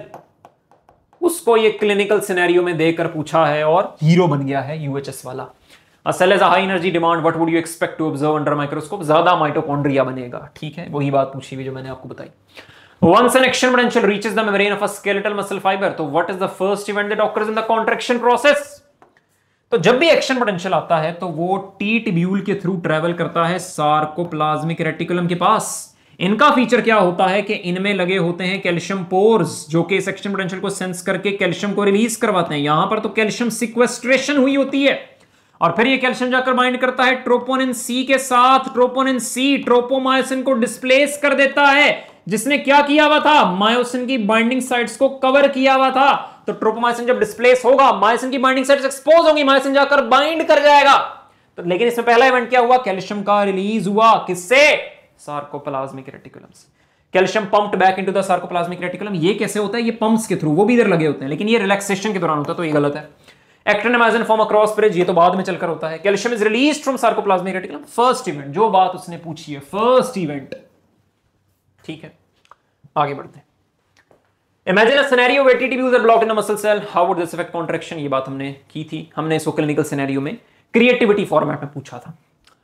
The pubis symphysis is a slightly movable joint joined by which of the following tissues? Pubis symphysis पीछे भी आ चुका है ये। इनवर्टिब्रल डिस्क और pubis symphysis में हमारे पास फाइब्रो कार्टिलेज होता है बच्चों, ठीक है। फाइब्रो कार्टिलेज जो मौजूद होता है, फेडरल की बुक की लाइन है ये एग्जैक्टली, इसमें कोई मुश्किल बात नहीं है। देखिएगा pubis symphysis in vertebral disc are the example of cartilaginous joint, और यहां पर हमने ये चीज देखी भी है कि these joints are connected by fibrocartilage. तो एक एक्सप्लेनेशन में बहुत सारे पॉइंट्स जो आपको सीखने को मिल रहे होते हैं। In a pea plant, seed color is determined by two alleles, Y and Y. Which parental cross would most likely result in offspring showing a 1:1 ratio of yellow to green seed? सवाल समझे? 1 represent कर रहा है यहां पर yellow को, और ये दूसरा 1 रिप्रेजेंट कर रहा है यहां पर ग्रीन को। इनमें से कौन सा क्रॉस ये 1:1 रेशो देगा? बड़ा आसान क्वेश्चन, मजे का क्वेश्चन। तो पहला देखते हैं, Y Y Y Y, तो ये देगा Y Y Y Y Y Y Y Y, तो ये तो 3:1 आया ना, 3:1 ऑफ येलो टू ग्रीन, तो ये तो नहीं चाहिए। अगला देखते हैं, Y Y Y Y, तो ये बनेगा Y Y Y Y। ये क्या है? ये येलो है, ये ग्रीन है, तो 1:1 आ गया। तो बीटा जो है वो इसका जवाब है। ठीक है, बाकी ऑप्शन नहीं देखें, आगे बढ़ते हैं। क्या ये हमने प्रैक्टिस किया? बिल्कुल, रेशियोज के क्वेश्चन मैंने बार बार प्रैक्टिस किए हैं। Mendel crossed a plant with round yellow seeds and a plant with wrinkled green seeds. What was the phenotype of all F1 offspring? ये मेंडल डाइहाइब्रिड क्रॉस में जो F1 जनरेशन बनती है वही बात आपसे पूछी गई। पहली बात जो उस क्रॉस में पढ़ते हैं वो उसने पूछी गई। तो जब आप क्रॉस करेंगे R R Y Y का R R Y Y के साथ, तो ये बनेगा R R Y Y, round yellow बनेंगे सारे के सारे, तो ऑल राउंड येलो जो है वो आ रहे होंगे। बीटा इसका जवाब है बच्चों। आगे बढ़ते हैं नेक्स्ट क्वेश्चन की तरफ। क्या ये हमने प्रैक्टिस किया था? हमने बिल्कुल प्रैक्टिस किया था।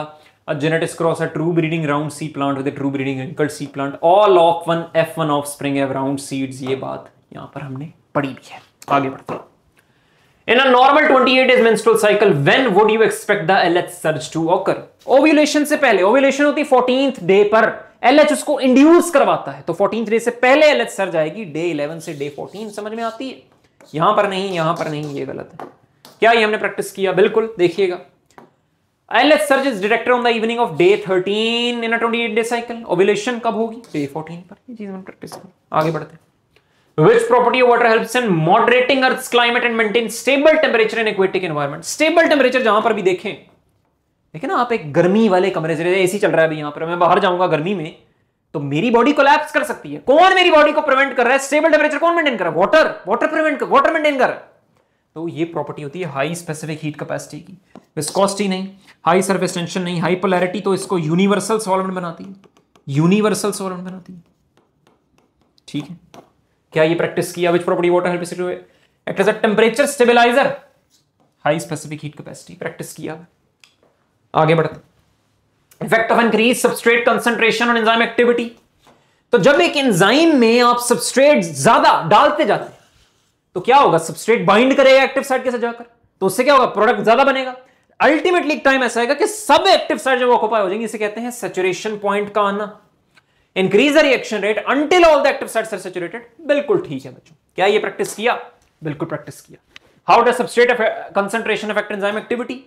Activity increases with substrate concentration until it reaches a saturation. Exact question बच्चों, एग्जैक्ट क्वेश्चन आया है सारे। An legal saccharide is made up of at least, ये दूसरा इस पेपर का अच्छा क्वेश्चन था। ये है इसका catchy point, is made up of at least, सबसे कम कितने यूनिट्स हो सकते हैं? तो माइंड में रखना 2 सैकराइड यूनिट्स जो है सबसे कम हो सकते हैं। इसका जवाब 10 नहीं है, 3 नहीं है, मोर देन 10 भी नहीं है, जवाब है अल्फा। आगे बढ़ते हैं। ऑन कंप्लीट हाइड्रोलिसिस टेट्रासैकराइड यील्ड, हमने ये चीज प्रैक्टिस भी की हुई है लेकिन डिफरेंट तरीके से। ठीक है, टेट्रासैकराइड क्या बनाता है कि मोनोसैकराइड यहां पर बनते हैं। ओलिगोसैकराइड में कितने? 2 to 10 सैकराइड यूनिट्स। इसमें कम से कम कितने हो सकते हैं? 2, और मैक्सिमम कितने हो सकते हैं? 10। ये पीटीबी की बुक की लाइन है। ठीक है, आगे बढ़ते हैं। Which statement best explains the difference between the humoral and cell mediated immune response? तो डिफरेंस उसने यहां पर पूछा और इसका जवाब बड़ा आसान था। ह्यूमोरल इम्यूनिटी प्रोवाइड करते हैं बी सेल्स, और सेल मीडिएटेड इम्यूनिटी कौन प्रोवाइड करते हैं? T cells. ठीक है बच्चों, तो humoral immunity involves B lymphocytes, cell mediated immunity involve T lymphocytes. बिल्कुल ठीक है। Humoral immunity destroys virus, cell mediated destroys bacteria. ऐसा स्पेसिफिक नहीं है बच्चों। ठीक है, humoral immunity specific, cell mediated non, दोनों स्पेसिफिक हैं, दोनों स्पेसिफिक डिफेंस मैकेनिज्म्स में आते हैं। और आपके सिलेबस में इस साल था भी specific defence mechanism. First line second line आपने कवर नहीं करना था। ठीक है, Humoral immunity uses antibodies and cell mediated immunity does not involve immune cells। ये वाली बात गलत हो जाएगी, अल्फा जो है इसका जवाब है। आगे बढ़ते हैं। ये देखिए हमने प्रैक्टिस की है बी सेल्स में ह्यूमरल इम्यूनिटी। लिवर ट्रांसप्लांट में रिजेक्शन को प्रिवेंट करने के लिए हम सेल मीडिएटेड इम्यूनिटी को सप्रेस करते हैं, तो इसमें साइटोटॉक्सिक टी सेल्स। और ये सवाल भी बड़ा इंपॉर्टेंट था जो इसने नहीं पूछा, सेल मीडिएटेड इम्यूनिटी कौन प्रोवाइड करते हैं? साइटोटॉक्सिक CD8 रिसेप्टर वाले साइटोटॉक्सिक टी सेल्स। ठीक है, which of the following is the correct higher to lower sequence of molecules with respect to their amount in the cell? दोबारा पूछा हुआ है, रिपीटेड क्वेश्चन पढ़े हैं इस साल। पहले राइबोसोमल आरएनए 80%, फिर ट्रांसफर आरएनए,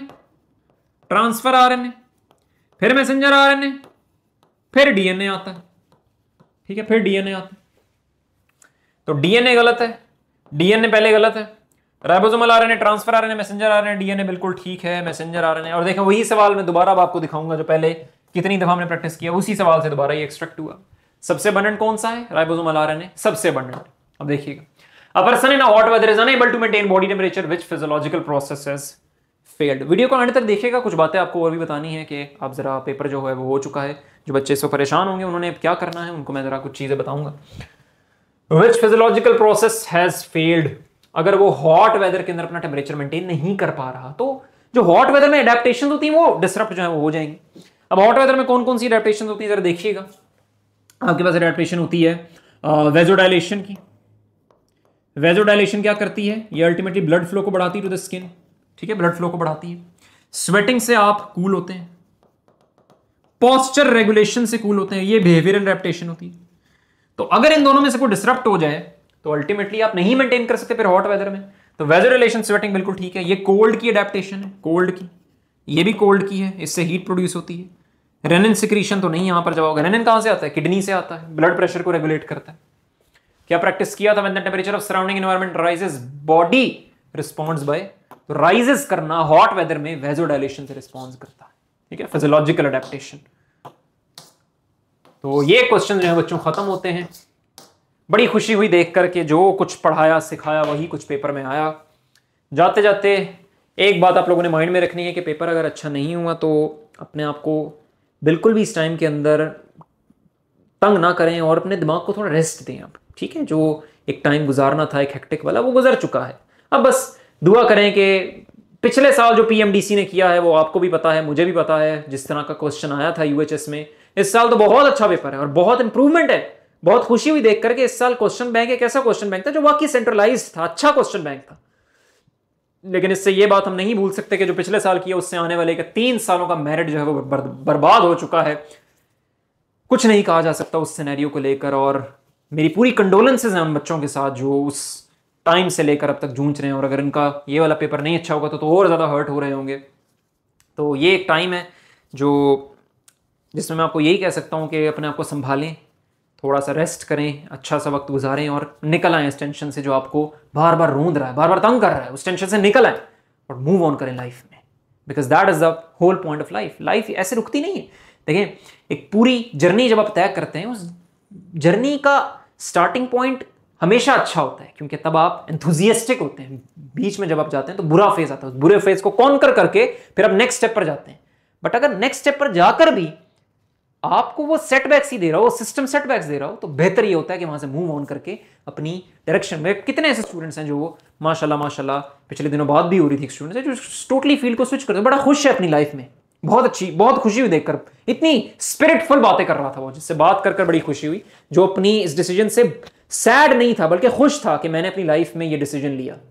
तो बाकी ये तो देखे ना, ये तो मेरे एंड पे अचीवमेंट है कि मैंने कुछ ऐसी चीजें आपको सिखाई जो पेपर में आ गई। ये तो मेरे एंड पे अचीवमेंट है, आपके एंड पे ये अचीवमेंट नहीं है। आपको तो ये चीज क्या पता आपके सवाल इतने गलत हुए, आपको बुरा लग रहा हो ये चीज सुनकर देखकर। तो यही कि अपने आप को संभालें इस स्टेज पे और लगे रहें, जूझते रहें, इंशाल्लाह फिर कामयाबी आपकी तरफ आएगी। तो एंड करते हैं इस चीज को, पढ़ाई करते रहें। All the very best.